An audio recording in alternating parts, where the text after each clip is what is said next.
we go into Thursday. Super Bowl getting close. This is The Herd. Wherever you may be and however you may be listening, we are live in Los Angeles. iHeartRadio, Fox Sports Radio, and right here in FS1. The game's getting close. Got my pick tomorrow. We'll unveil the pick today. I got Greg Olson. I got Russell Wilson. I got Darius Leonard on the show today. Joy Taylor is joining me in the Thursday. We're getting very, very, very, very, very close. Very close. Oh, so close. Very close. Good morning. Good morning to you. Greg Olson later this hour. Russell Wilson top of next hour. Even industry leaders have off years. Now, let's say Apple. You're battling Apple in the tech sector. And Apple comes out with an iPhone, and it's got a bunch of glitches.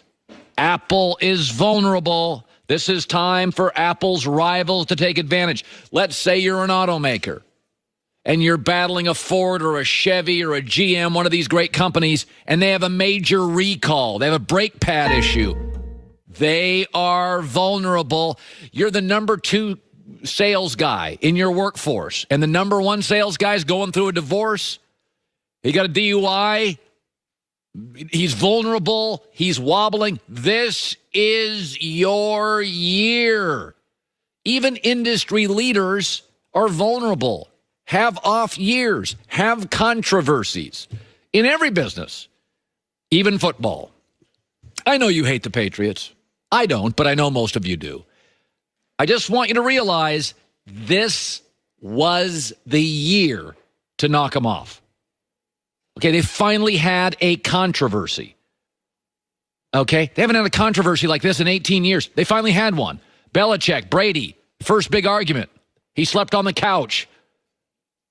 Their number 1 draft pick at the number 1 need on the team, left tackle, got hurt.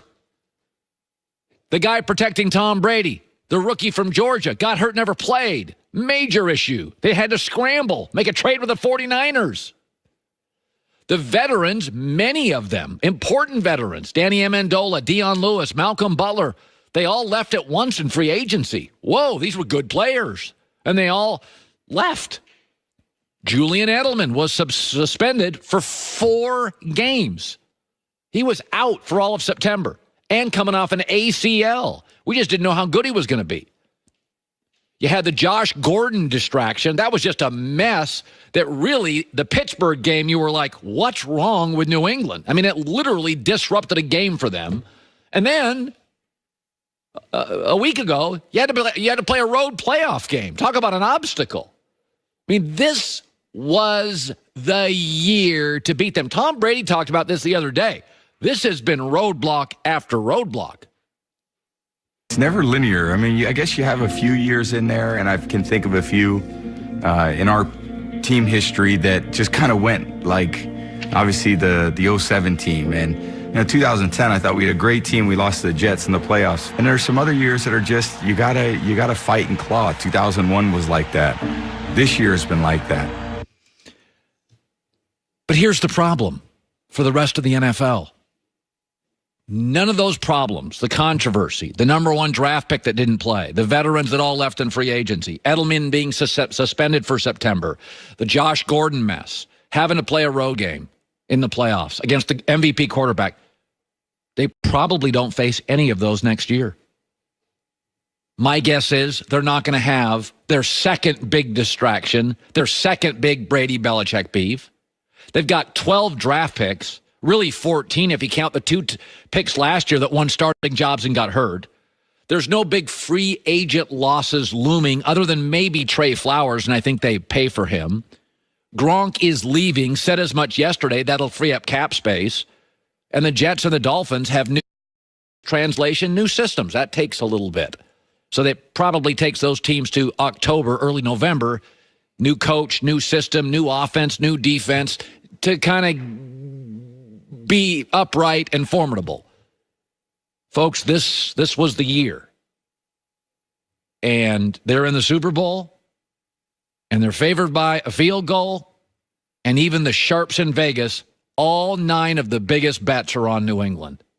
If Apple comes out with a glitch in their iPhone, or a major automaker has a brake pad issue and has to do a recall, or the number one salesperson is going through a divorce, industry leaders are all at some point vulnerable. You better take advantage. And this year, the Rams are the last chance to take advantage of a vulnerable dynasty, the longest in NFL history. All right, let me shift to this. Anthony Davis. Lakers, LeBron. It's going to happen, right? We're just not sure when.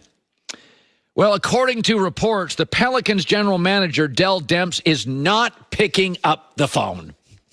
He is so mad, he is not picking up the phone. In fact, according to Mark Stein, New York Times, if no trade materializes between now and the February 7th deadline, they may just shelve Anthony Davis and not play him for the rest of the year.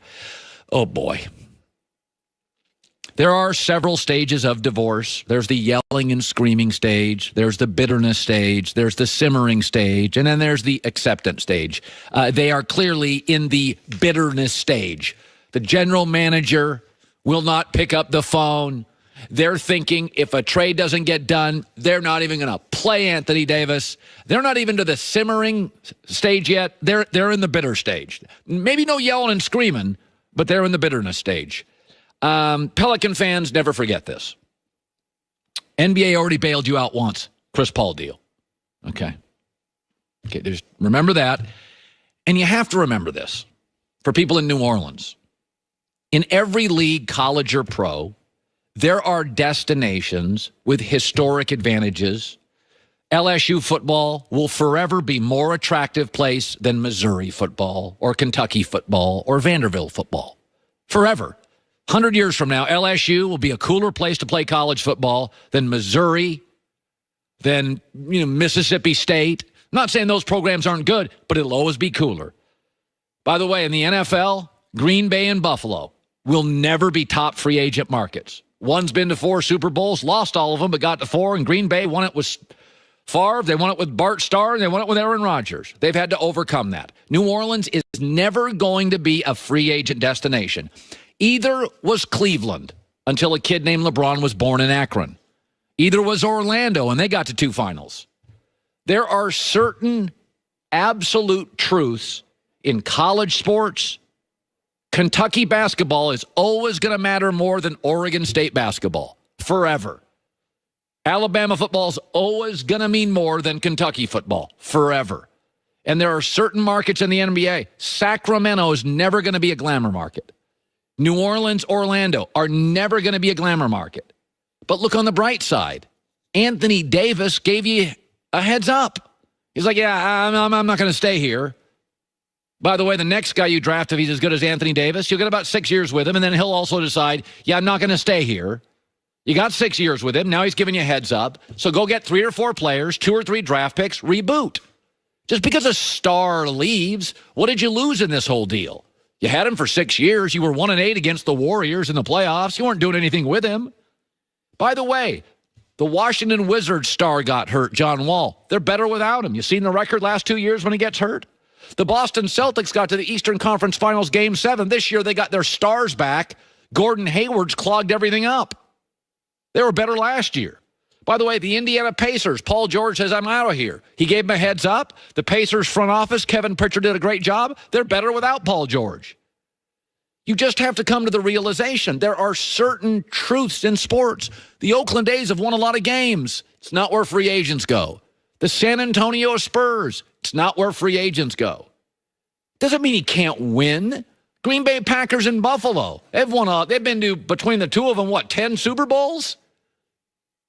Free agents don't want to go there. There's different ways to win in sports. Anthony Davis is never going to be built for 14 years in New Orleans. If you get a guy like Anthony Davis, you're going to get him for his first contract. The way the NBA contracts work, you'll get him for a second, but he's not signing a third there. And you got in Cleveland, you got LeBron for a contract, and then a second contract, and then he went to Miami. You didn't get a third straight contract out, and when he came back, he did 1-year deals. You can get stars in those markets. You're not getting a third contract out of them. You get their rookie deal, then they re-sign to make the first big money of their life, and then they're generally gone. Okay, so you have your 6 years if you're Cleveland with LeBron. You couldn't do anything. You had your 6 years with Anthony Davis. Drew Holiday's your next best player. Couldn't do anything. But this is not even. The Yankees are a glamour market. The Red Sox are a glamour market. Okay? LSU football is a glamour program. Texas football is a glamour program. But right now, in the divorce stage, the Pelicans are in the bitterness stage. And I would strongly recommend you get to the simmering stage and you get to the acceptance stage, because you better pick up the phone, get 3 players, maybe 4, get several draft picks, reboot. It's been proven time and time again.